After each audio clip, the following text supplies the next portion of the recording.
Dios dispone algo, nadie lo puede detener. Cuando Dios dispone algo sobre tu vida, nadie lo puede detener. La historia de José es una historia tan conocida, pero casi siempre nos enfocamos en José como el soñador, como alguien que tenía una visión, alguien que tenía una promesa, alguien que tenía un propósito en Dios, y después lo vemos ya siendo el segundo de Faraón. Pero se me hace que la historia de José, como otras historias en la Biblia, tienen mucho más que enseñarnos, tienen mucho más que transmitirnos. Y quizás esto no es mucho de lo que tiene la riqueza de la historia de José, pero quiero aportar un poco a esta historia. Quiero que recordemos cosas puntuales en la vida de José que sí o sí serán de bendición para nosotros. El corazón o la idea de este pensamiento que quiero transmitir con ustedes es acerca de olvidar los sucesos que nos han pasado, que nos han herido, que nos han lastimado, para poder seguir avanzando hacia el propósito de Dios. Muchas veces ocurren cosas en nuestras vidas que nos frenan, nos detienen. Como luego dicen, nos quedamos enganchados. Y quizás es fácil cuando uno se para aquí y da un discurso, porque ustedes sentados o yo podría decir, Gabo, dices eso porque no conoces lo que me ha pasado, porque tú no has estado en cada momento de mi vida, en cada situación que me ha lastimado. Quizás para unos un momento que les marcó fue una quiebra financiera y que dijeron nunca más pudimos volver a hacer los mismos. Para otros puede ser la pérdida de un ser querido. Para otros pueden ser una situación difícil en el hogar, ver a mamá y a papá peleando. Quizás ser insultados por un ser querido, nuestro padre, nuestra madre, que a veces con el estrés, cuando estábamos chicos o cuando fuimos creciendo, nos marcaron con palabras como, qué estúpido eres, qué idiota eres, tú, ¿para qué viniste al mundo? Cada quien tiene algo que carga. No se trata de minimizar el dolor de nadie. Lo que la historia de José nos enseña es que a pesar del dolor podemos seguir avanzando porque Dios tiene un propósito para nuestras vidas. Amén. De tiempo atrás, hago un paréntesis, de tiempo atrás, quizás del año pasado o antepasado, empecé a estudiar un poquito algo que se llama la teología del dolor. Cómo Dios utiliza el dolor en los seres humanos para formar un carácter y un propósito. Y que sin dolor difícilmente alguien alcanza el propósito de Dios. Y cuando lo vemos a la luz de las Escrituras, vemos que cada hombre que llegó a cumplir una tarea de parte de Dios y un propósito fue un hombre y una mujer que pasó por un proceso de dolor. Y yéndonos más profundos, usted y yo tenemos salvación porque un hombre atravesó el camino del dolor. Isaías lo describe, varón de dolores, experimentado en quebranto. Hablando de Jesucristo, el dolor de uno nos trajo paz a todos nosotros. Pero no me quiero desviar mucho del tema. José es hijo de un hombre llamado Jacob, el cual Dios cambió su identidad y le puso Israel. Jacob es nieto de Abraham. Abraham había poseído una promesa. Dios lo había invitado a salir de su tierra. Le había dicho, te voy a bendecir, te daré una tierra fructífera. Tu descendencia será tan grande que no la podrás contar. Abraham tiene un hijo, el hijo de la promesa. Ese hijo tiene 2 hijos. Usted conoce la historia. Jacob comienza su historia siendo un usurpador porque engañó a su padre para obtener la bendición. Pero a Jacob le nacen algunos hijos que son, de ahí se desprenden las 12 tribus de Israel. Cada uno de estos hijos tiene algo especial en el reino judío hasta el día de hoy.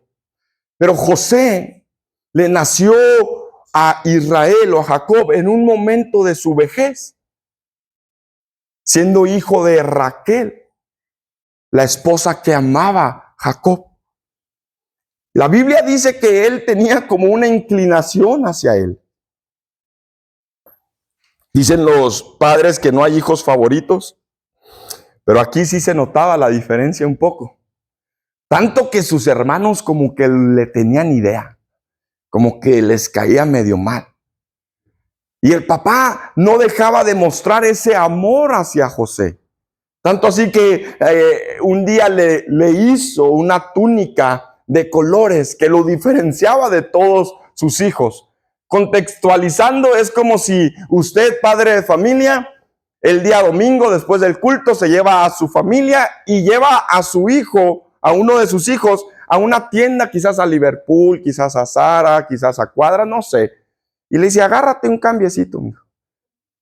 Y al otro le dice, el miércoles te llevo al tianguis por algo a ti, ¿para qué?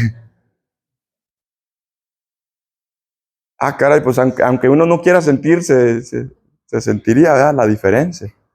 Y a veces los hijos tratan de amortiguar y justificar. No, es que pues él está más feíto, necesita ropa más bonita para verse bien. Este hombre le dio una túnica a su hijo que lo hizo diferente a todos los demás. Y sus hermanos, dice que le guardaban más rencor, que tenían más idea. Decían, ¿qué onda con este cuate? Y aparte, José, sabiendo el favoritismo que tenía su papá sobre él, cuando sus hermanos se portaban medio mal, dice la Biblia que iba y les decía todo. O sea, era chismosillo el cuate. Dios bendiga a los hermanos chismosos. Iba y les decía las actitudes que tenían sus hijos. Un día, José tuvo un sueño. Y este sueño indicaba que él iba a estar por encima de sus hermanos. Y sus hermanos se enfadaron, dijeron, ¿cómo tú vas a estar por encima de nosotros? Y más en una cultura donde la primogenitura era algo muy importante. Rubén había sido el primogénito. Él era el vigor de Jacob. Él era el vigor de Israel. Él era el hijo de la fuerza.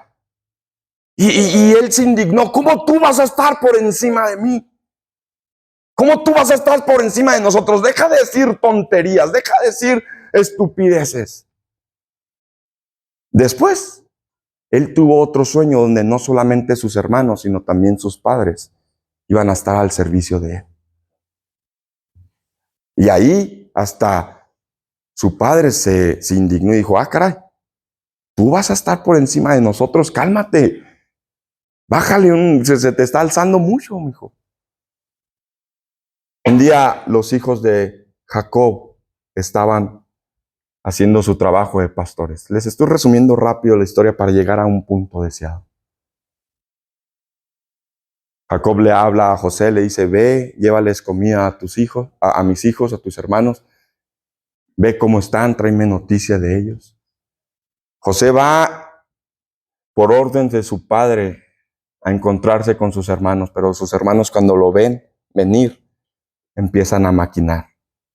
¿Qué tal que si los matamos? ¿Qué tal que si lo desaparecemos? ¿Qué tal que si ya le borramos esa sonrisita, a ver si muy salsa, a ver si muy cierto que va a estar por encima de nosotros? Cuando disponían para matarlo, uno de sus hermanos les dijo, no, pues ¿qué de chiste va a tener matarlo así nada más? ¿Qué les parece mejor si lo vendemos y sacamos un provecho? Le quitamos la túnica, matamos un corderito, la llenamos de sangre, vamos con nuestro padre y le decimos, seguramente una fiera ha matado a tu hijo, nos hemos encontrado esto, cuando veníamos en camino para acá no pudimos hacer nada, no vimos restos de tu hijo. Y como lo habían maquinado, lo hicieron. Lo aventaron a una cisterna vacía, vino un grupo de hombres, mercaderes, que negociaban con esclavos. Sus hermanos van, lo venden estos hombres lo toman y lo llevan a una tierra desconocida para él, lejos de sus seres queridos. Fue arrancado de su hogar, fue arrancado de su cultura, fue arrancado de todo lo que le hacía sentir gozo, felicidad y plenitud. Quiero hacer un paréntesis. Uno espera a veces que los golpes más duros de la vida vengan por personas desconocidas o ajenas a nosotros. Lamentablemente, muchas veces los golpes más duros que recibimos, los maltratos o las heridas más profundas, vienen de personas que están cercanas a nosotros. Qué triste es eso, ¿verdad? Pero a veces sucede así. José, en vez de recibir una protección de parte de sus hermanos mayores, en lugar de ser cuidado por sus hermanos que tenían más fuerza que él, sus hermanos fueron los cómplices para arruinar la vida de José. Dice que su padre le lloró con amargura. Nunca volvió a ser el mismo este hombre. Muchas veces he pensado, nos enfocamos tanto en la historia de José que olvidamos el dolor de un padre que perdió a su hijo. Pero esa es otra historia. Lo interesante aquí que en medio de todo este proceso, que parecía que era producto del odio de los hermanos de José, podemos entender que Dios tenía un propósito más elevado para la vida de este joven. Porque mientras ellos maquinaron para matarlo, después para venderlo, y cuando fue aún llevado como esclavo a una tierra desconocida, Dios estaba con él. Él fue vendido a una casa. Y cuando él llega a la casa, empieza a prosperar. Empieza a prosperar la vida de Potifar a raíz de José. En la casa de Potifar, la mujer de Potifar le empieza a seducir a José.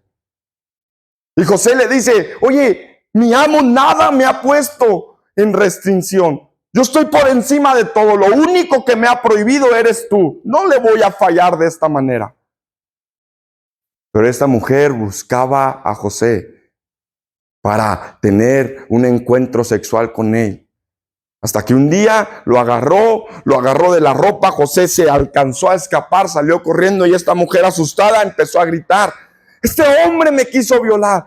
Este desconocido, un esclavo mugroso, quiso ponerse en una posición que no le corresponde. Potifar agarra a José y lo manda a la cárcel. Un esclavo arrancado de su familia, que Dios lo estaba bendiciendo y por cuestiones que se escaparon de sus manos, llega a una prisión. Se me hace interesante que aún en la prisión Dios lo prospera porque dice que el carcelero vio la habilidad de José y descansó en José y lo puso como administrador de los presos. Quiero hacer un paréntesis, que cuando Dios está con nosotros, no importa donde estemos, Él nos hará prosperar. Él nos hará fructificar. Obviamente tenemos que no dejarle todo el trabajo a Dios porque la Biblia describe, yo les estoy leyendo rápidamente, pero ustedes pueden encontrar esta historia en Génesis. Pero la historia habla de los talentos, de los dones, de la disciplina que tenía José para cumplir sus tareas. Estando ahí en la cárcel, están dos hombres que trabajaban para Faraón, un copero y un panadero. Ellos tienen un sueño y tienen aflicción.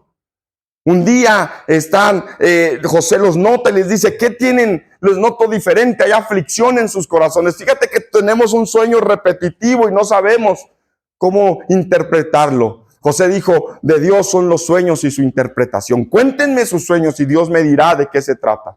Así fue, el panadero, el copero, les contaron sus sueños. José le dijo, bueno, tu sueño significa que en poco tiempo serás restablecido a tu puesto. Faraón te volverá a llamar y estarás sirviéndole otra vez. Y tu sueño es que en tantos días Faraón mandará por ti y te decapitará delante de todos. Como José lo había dicho, la interpretación de estos sueños se cumplió, y cuando el copero fue restablecido a su puesto, José le dice: acuérdate de mí cuando estés con Faraón. No me olvides. Este hombre recibió la interpretación de un sueño, fue restablecido en su trabajo, pero se olvidó de José. Pero un día Faraón tuvo un sueño, y dice la Biblia que todos los sabios no podían interpretarlo. Y el sueño era tan repetitivo. Y el copero se acordó: Faraón, ¿se acuerda cuando usted se disgustó conmigo, me mandó a la cárcel? Ahí conocí a un hombre. Ese hombre me interpretó un sueño que yo tuve y a los días se cumplió, pues usted me mandó a llamar como ese hombre me había dicho. Yo creo que él puede interpretar su sueño. Josué fue llamado por Faraón. La Biblia dice que él se alistó, se rasuró, se puso bien y se presentó ante Faraón. Y le dijo: Faraón, me han dicho que tú puedes interpretar los sueños. Y José le dice: no soy yo, es Dios. Dios es el que puede darme la interpretación de su sueño. Deme su sueño y yo iré con Dios y Dios me dará la interpretación. Y así Faraón le contó su sueño y José recibió la interpretación de parte de Dios y le dijo: vienen 7 años de abundancia y 7 años de pobreza. Una pobreza tan grande que todos olvidarán la abundancia que hubo en la tierra. Yo le sugiero que conozca, que se consiga, que contrate un hombre sabio que pueda administrar los bienes. Y Faraón le dice: ¿qué otro hombre más sabio que tú? Le quiero que tú estés a cargo de esto. Se quitó el anillo y lo posicionó. No había otro hombre más importante que José en todo el reinado, sino Faraón. Han pasado años desde que José fue arrancado del lado de sus padres. El proceso no ha sido fácil. A veces contamos las historias de la Biblia y las sacamos de una realidad. Entre esto que usted y yo estamos escuchando, de seguro hubo muchos días, muchas noches, muchas tardes de lágrimas por parte de José. Quizás venían pensamientos diciendo: ¿cómo es posible que mis hermanos hubieran tenido el corazón para hacerme lo que me hicieron? ¿Cómo es posible que el Dios de mis padres permitió esto? Quizás venía duda a su corazón, momentos de agonía, de aflicción. Aunque seguía avanzando en la vida, yo creo que él se recordaba eso. Y lo creo, porque la Biblia dice en el capítulo 41 del libro de Génesis, deje leerle esto, que José tuvo 2 hijos. Y este es el corazón del mensaje. Les conté todo eso para llegar a este punto. Cuando comienza los años de abundancia, José está al frente de todo. Al parecer todo esto ya había quedado olvidado. Mucha gente no conocía el trasfondo de José, pero él sabía de dónde venía, lo que había pasado, lo que había sufrido. Y dice el capítulo 41, versículo 51. Y llamó José el nombre del primogénito. Tuvo un hijo. Y al primer hijo le puso Manasés. Dice: porque Dios me hizo olvidar todo mi trabajo y toda la casa de mi padre. Manasés. El significado de este nombre literalmente es olvido. Pero cuando lo buscamos en los diccionarios, dicen que le complementaron y dice: Dios me ha hecho olvidar. Llegó un punto donde José tuvo la oportunidad de hacer visible la obra de Dios en su corazón. En este momento, la mayoría de las personas que estudian la Biblia coinciden y dicen: en este momento José fue realmente sanado interiormente de todas las heridas que su familia le había causado. Aunque José ocupaba un lugar importante en el reinado, había heridas en su vida. Había cosas que no lo dejaban seguir avanzando plenamente hacia el propósito de Dios en su vida. Y si lo leemos así, solamente, pues, no tiene mucho sentido. Olvidar. Es como, ¿alguien vio la película de los hombres de negro? Que sacaban una pluma, vea esta lucecita, pum, y se les reseteaba la mente. ¿Cuántos de nosotros quisiéramos tener una pluma de esas para olvidar momentos que nos marcaron? Momentos de dolor. José no está queriendo decir que olvidó literalmente. Lo que José está diciendo es, aunque lo recuerdo, puedo recordarlo sin dolor, porque Dios me ha sanado. Dios ha metido su mano hasta lo más profundo de mi vida y me ha sanado. Lo que José está queriendo dar a entender aquí es, he dejado de abrazar mi pasado. He dejado de estar enganchado en mi pasado. ¿Cuántas veces nosotros vivimos en los recuerdos, buenos o malos? Hermanos, el pasado está allá. Que muchas veces vivimos de las glorias pasadas también. Y añoramos tiempos pasados. Para bien o para mal. El pasado es una fracción de tiempo que nunca más recuperaremos. Pero el pasado tiene la capacidad de mermarnos, de atraparnos, de detenernos para no llegar al propósito de Dios en nuestras vidas y en nuestra familia. José está haciendo aquí visible: Dios me ha sanado completamente. Que ahora volteo hacia atrás y puedo recordar la maldad de mis hermanos porque no se me borra, pero no me causa dolor.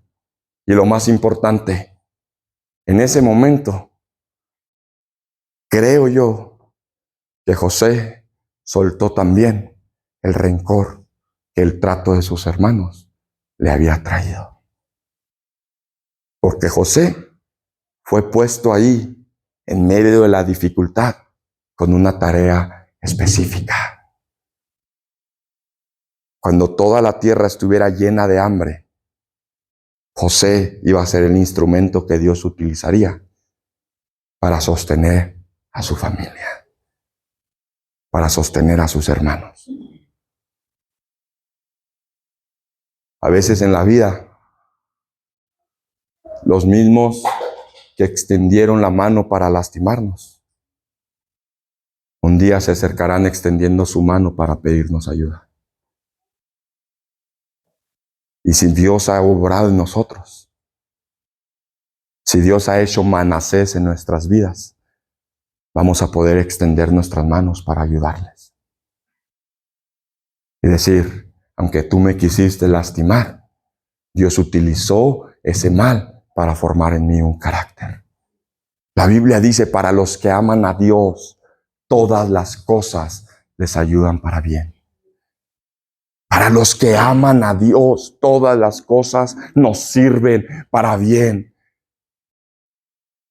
Qué tremendo es que José tenía que llegar a este punto de hacer visible: Dios me ha hecho olvidar. Puedo soltar.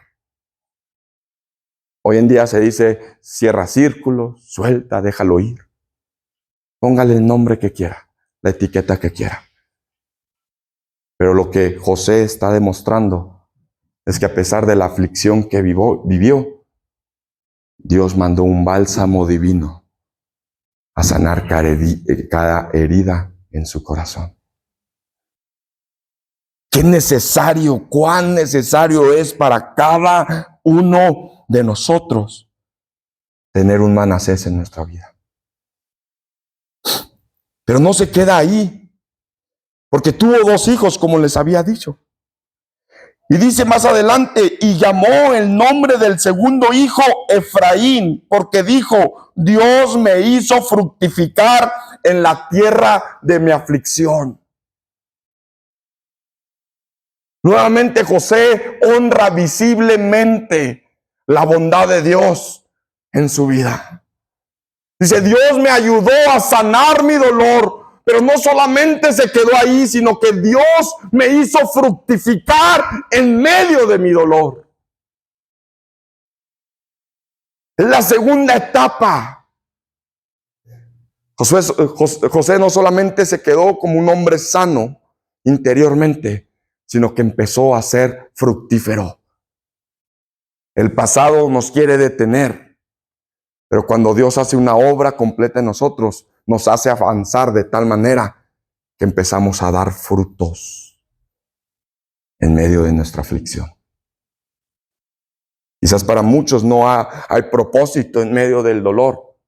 Sin embargo, el panorama bíblico nos demuestra que Dios en muchas ocasiones utilizó el dolor para hacer hombres y mujeres fructíferas para la gloria de su nombre. José no le atribuye a sus habilidades ni a su suerte lo bendecido que fue. Él tuvo que reconocer, es Dios el que me ha hecho fructificar. Efraín, ¿saben? Usando un poquito de alegoría, podemos decir que no podemos experimentar un fruto, no podemos avanzar en nuestra vida hasta que realmente soltamos lo que nos ha lastimado. Y yo creo que Dios tiene la capacidad de sanarnos y de fructificarnos. Me ayudan los de alabanza. Voy a cerrar con esto. Hasta ahí esa historia me golpeaba y decía yo, Señor, qué importante es ver que tú utilizas el dolor para formar un carácter en nuestra vida. Señor, a veces el pasado de una o de otra manera nos está atrapando, nos está limitando. Yo les he contado esto y se los he contado en confianza porque les amo. Yo creía que muchas cosas en mi vida estaban resueltas, pero con el nacimiento de mi primera hija, muchas noches donde yo la cargaba, Dios empezó a sanar cosas rotas en mi corazón.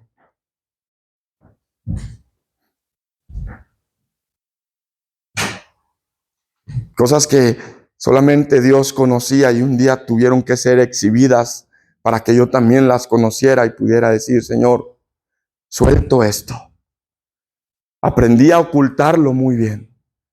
Aprendí a ocultar esas heridas con la sonrisa, con el chiste. Pero tú sabes que ahí estaban. Y no podemos avanzar plenamente sin que tú operes. En medicina, no está Bernie, pero están aquí Edwin, su prometida, que son médicos. En medicina hay heridas que antes de cerrar se tienen que lavar profundamente. Y los lavados causan dolor. Los lavados causan dolor. Pero si esta herida se cierra sin lavarse adecuadamente, aunque aparentemente está bien, por dentro está pudriendo la carne. Y está trayendo infección, y está trayendo cosas. Dios no quiere poner una curita en nuestras heridas. Dios quiere llegar hasta lo más profundo, hacer un lavado real.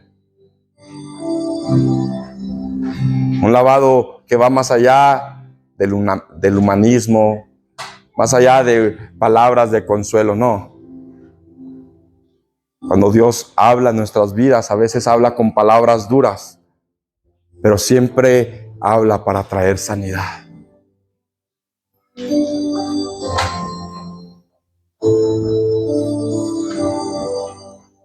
La realidad es que A mí me molestaría, me frustraría mucho saber que no alcancé el propósito de Dios en mi vida, porque de una u otra manera mi pasado me tuvo preso. Yo quiero seguir avanzando. Quiero vivir un Manasés para después disfrutar de un Efraín. Quiero vivir un olvido real para después empezar a gozar el fruto que viene de parte de Dios, la abundancia que viene de parte de Dios, el gozo que viene de parte de Dios. ¿Sabe? La historia no se queda ahí. José fue un instrumento donde trajo bendición a su familia, pasó un proceso con sus hermanos, se descubrió quién era, los abrazó, los perdonó, mandó traer a su padre. Faraón les dejó vivir ahí, les dejó cultivar ahí, les dejó tener a sus ganados ahí, pero dice que llegó un momento donde Jacob, Israel, era viejo y iba a morir, y José se acerca a él cuando este hombre está por morir, porque en la tradición oriental hay una bendición que los padres dan sobre los primogénitos. La bendición de los padres antes de morir para sus hijos les direccionaba. Antes de que Jacob dé una bendición para todos sus hijos, José se acerca con esos dos hijos. Y Jacob le dice: ¿quiénes son estos muchachos? José le dice: son mis hijos, los que me nacieron aquí en mi tierra de aflicción. Y Jacob le dice: ¿sabes? Estos dos primeros hijos serán míos. Los adopto igual que a tus hermanos. Ellos me pertenecen a mí, porque la bendición que Dios me ha dado a mí los alcanzará a ellos. Quizás para ti, José, fue robada la oportunidad, pero tú eres parte de las promesas que Dios le hizo a nuestro padre Abraham. Y tus descendencias fructificarán, serán benditas y gozarán de las promesas que Dios un día le hizo a Abraham. Se me hace muy interesante porque Jacob restaura a José en plenitud, diciendo: estos son mis hijos y los voy a bendecir. Y más adelante pasa un acto. Siempre se acostumbraba que con la mano derecha se bendecía al primogénito. Son culturas, pero la Biblia habla de que la derecha es autoridad, es supremacía. Por eso cuando se habla de Jesús, dice que Él está sentado a la diestra, a la derecha del Padre. Él está ejerciendo la autoridad de Dios.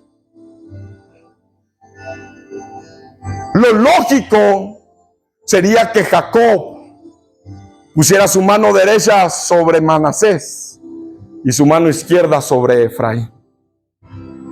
Pero la Biblia dice que cuando llegó este momento y le acercaron a sus hijos, Jacob volteó las manos, puso su mano derecha sobre Efraín y su mano izquierda sobre Manasés.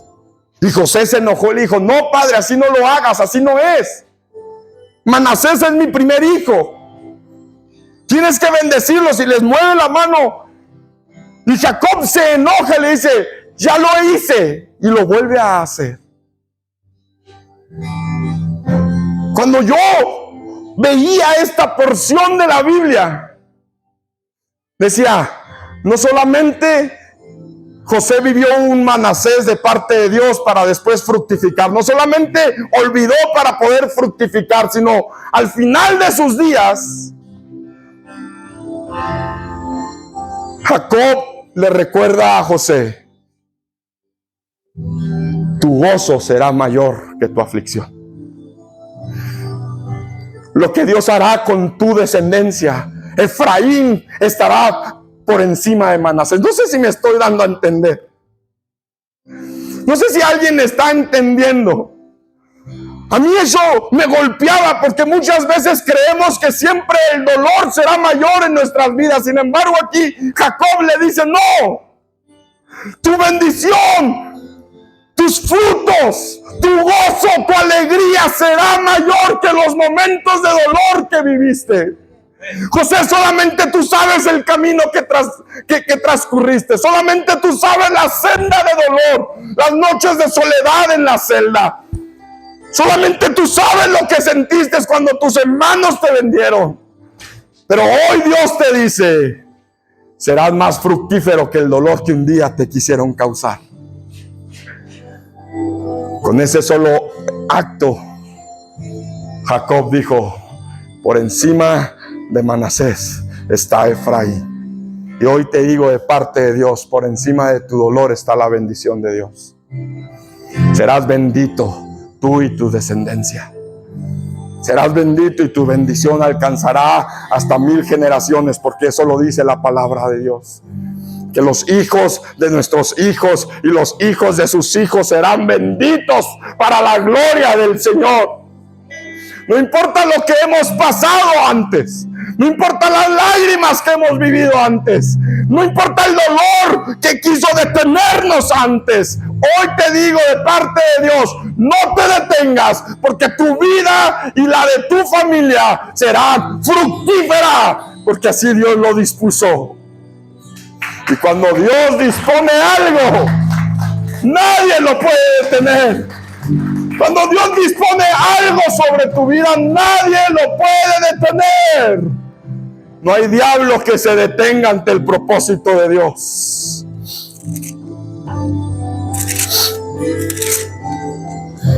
Les leo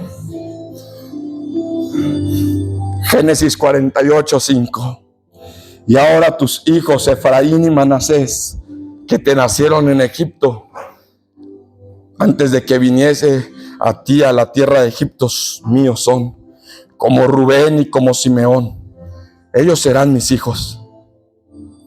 Y los que te nazcan después ya serán tuyos. Pero ellos alcanzarán las promesas que Dios un día le dio a nuestro padre Abraham. Hermanos, yo creo firmemente en que nuestras generaciones serán benditas y ellos gozarán todas las bendiciones que Dios nos ha prometido. Amén.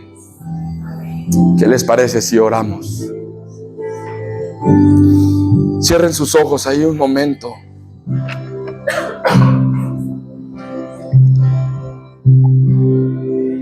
Hoy declara un Efraín para tu vida y los tuyos.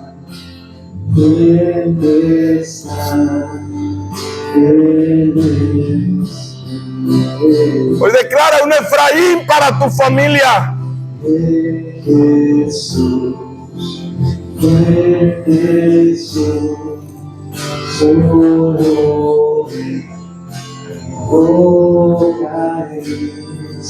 La aflicción quedará por debajo de la bendición de Dios.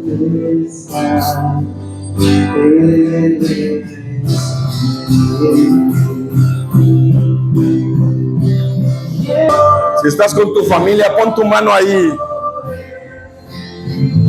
Tómale la mano a tu familia y di: las promesas de Dios serán una realidad en nosotros.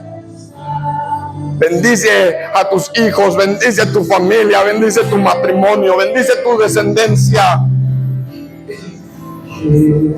Efraín estará por encima de Manasés. Efraín estará por encima. Será más grande la bendición de Dios sobre ti que el dolor que alguien quiso causar, sino también para los tuyos. Verás a los hijos de tus hijos siendo plenos en Dios. Serás bendecido en gran manera. Efraín estará por encima de Manasés. Habrá más gozo, más fruto que el dolor.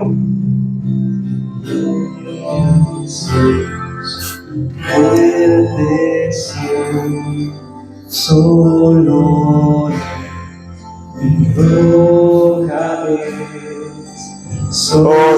Dios. Trae Manasés a nuestras vidas. Trae una sanidad profunda interior a nuestras vidas. Trae una sanidad profunda. Solamente tú lo haces. Solamente tú puedes meter tu mano a donde nadie más puede ir. Trae bálsamo a nuestros corazones. Sana cada herida en nuestras vidas. Sana cada herida en nuestra vida. Sana cada herida en nuestras vidas, Señor. Y llévanos a vivir vidas fructíferas para la gloria de tu nombre. Llévanos a vivir vidas fructíferas para la gloria de tu nombre. Vidas fructíferas para la gloria de tu nombre. Señor, te pido por cada familia, cada uno de los que estamos aquí, que nunca el pasado nos atrape, de tal manera que no nos deje avanzar hacia el propósito que tú tienes para nosotros. Señor, bendigo a cada uno de los que están aquí y te pido que tu bendición les acompañe. Que esta semana sea una semana llena de ti, llena de Dios. Abre puertas, Señor, de bendición. Obra en cada hogar. Da sabiduría a cada uno de nosotros para tomar decisiones sabias. Restaura relaciones, oh Dios. Yo te pido que esta semana sea una semana escandalosamente bendecida para cada uno de ellos. Y que podamos reconocer que todo lo que tenemos, cada bendición, proviene de tu mano, Dios. En el nombre precioso de Jesús. Amén y amén.